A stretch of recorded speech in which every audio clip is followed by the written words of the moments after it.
Hi everyone and welcome to this drawing video. In this video I want to show you how to draw a mountain stream landscape. In terms of the supplies I used a mechanical pencil with HB leads along with a regular 6B pencil. I also used blending sticks to smooth some areas of shading, and I also used a regular eraser along with a small eraser for some details and highlights. And the paper I was using was smooth Bristol board. But please don't worry if you don't have these exact supplies. You can use any paper and any pencils, and I promise you can create something similar to this. There aren't any strict equipment requirements. As you can see, I started off by sketching the outlines of a mountain in the far distance. And then once I was happy with the rough shape I'd added, I started adding some basic shading. Imagining the sun is shining from the left, so I placed the shadows on the right side of each part of the mountain. I blended some of this shading with blending sticks. If you don't have blending sticks, there are lots of great alternatives. You can use a brush, or a cotton bud, or even your fingers.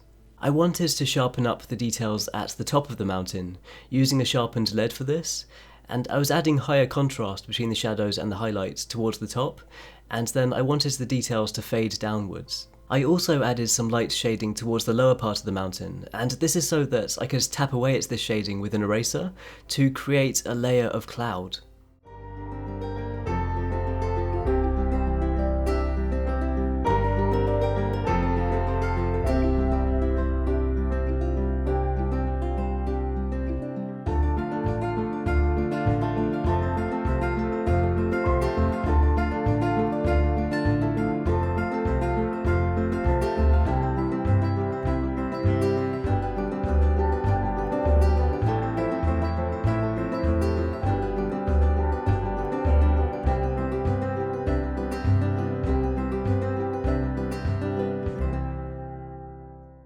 After that, I then followed the same processes again for a smaller part of the mountain that's closer to the foreground.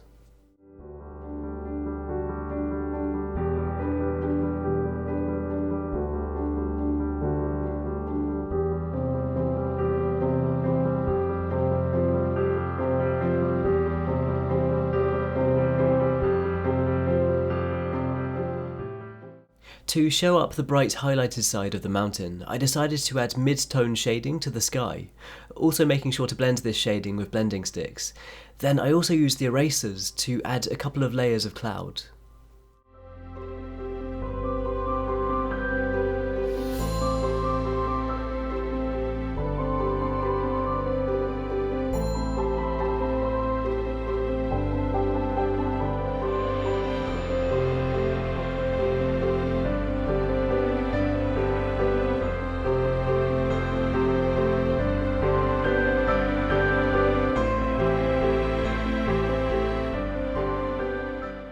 Next up, I decided to add a layer of trees much closer to the foreground, and my process when drawing trees like this is to start off by roughly sketching the whole area of trees, with lots of variation in their shapes and sizes.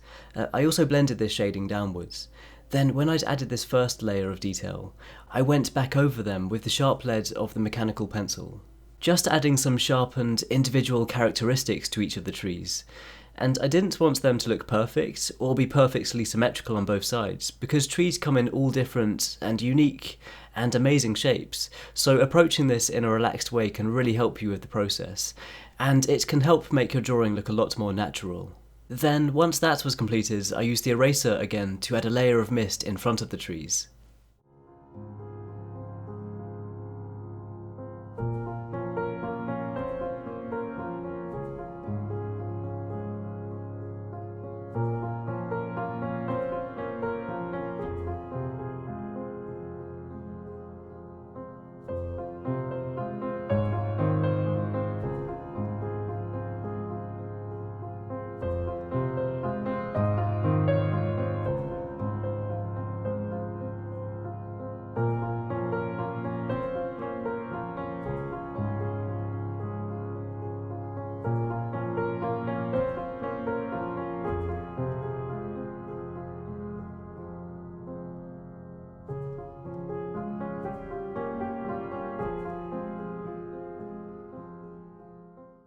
Moving on from that, it was time to work on the foreground, and sketching the layout, I decided to add a stream running through the centre, with patches of grass on both sides, and I also added the outlines of some rocks and additional details along the edge of the stream. For the grass, I started off by adding a light area of shading first, and then I blended that with a blending stick. To add a bit more texture, I used a sharp lead to add some blades of grass, and I also increased the darkness of the grass as it got closer to the foreground, adding additional shading with a 6B pencil, and then I continued to blend on top of that. I also used the 6B pencil for any rocks in the scene, so thinking about the sun shining from the left, I made sure to add dark shading on the right side. And not all rocks are going to be completely smooth either, so adding some sharp lines of shading really helped to develop their shape.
I also decided to add a few more trees around the foreground, and I used the same method for a couple of the trees in the distance, and then I also added a few dead trees to the landscape.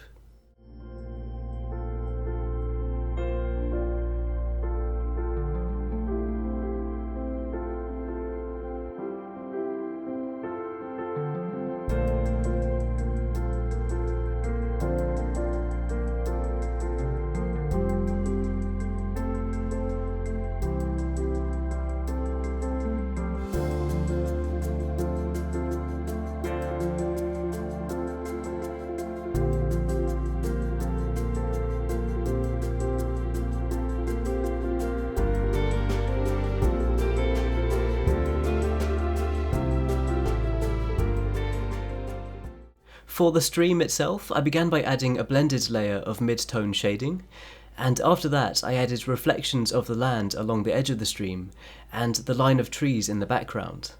Then after that I used the small eraser to add some ripples along the edge and horizontally across. Then after that this drawing was completed, and overall it took about 3.5 hours to complete, and drawings like this are so relaxing and fun to work on. I highly recommend giving this a try, and I really hope this video helps out in some way. So please be sure to let me know what you think of this, and also let me know if you have any suggestions for future videos. If you want to see more stuff like this, then feel free to subscribe, and any likes or shares on this video, they really mean a lot to me. If you want to follow my progress and see photos before I post these videos, then please check out the links in the description box below to check out my Twitter, Facebook and Instagram. And once again, thank you so much for watching, and thank you so much for the support. I really appreciate it. And I hope you have an amazing day, and I'll see you all soon.